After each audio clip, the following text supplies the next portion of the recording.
Hello, everyone.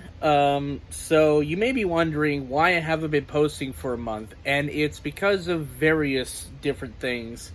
I was originally planning on recording and releasing the Back to the Future Part 3 review 2 weeks after the second part came out. Unfortunately, that didn't come to happen because 2 weeks after that video came out, a friend of mine who I worked with at a movie theater passed away suddenly.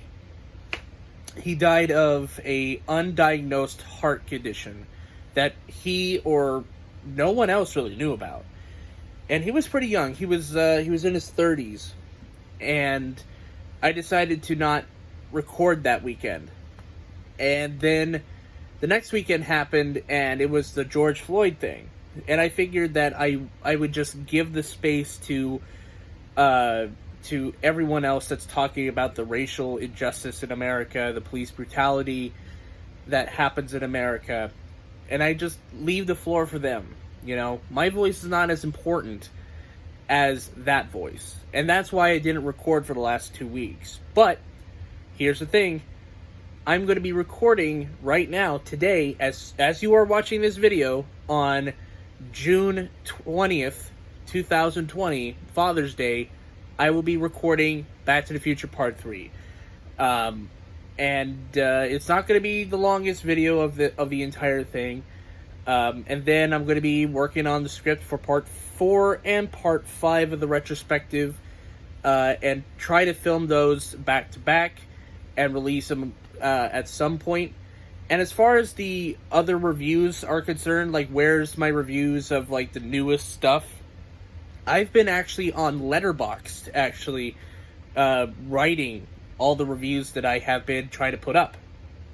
Even ones that I have in my back catalog from my YouTube channel here, I've been trying to transplant over on Letterboxd to try to transition a little bit into written format reviews.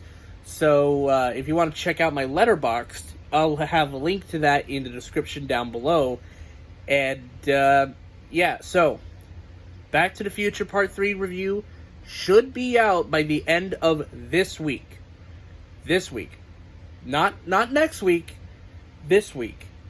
I tried recording it before, but the image just looks so blurry and I had to delete all the files. So I'm going to be restarting again today. So no more excuses.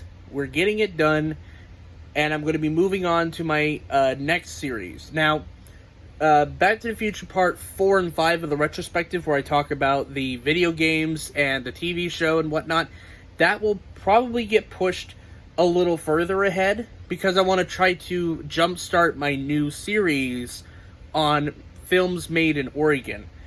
And with that, I also want to challenge you guys that see this video. If you live in a state that's not Oregon, and you have some films that are made there, do a video on it. I want to try to get a collaborative effort to make a playlist selection. Like, make a whole playlist where each person that's from each different state talks about a movie that affects them in any way that was made in their state. Not if it was about their state, made in their state. That's the distinction. Because there's some times where, like, films are shot in Vancouver to cover for, like, say, New York, but it's not about New York. So it has to be made in your state. So if you have that, definitely make a video on it, or make a social media post, link my Twitter to it, or something to it. I don't know. Yeah, I want to try to get that jump started, because that seems like a really fun idea. I'll see you guys in the next video. Peace.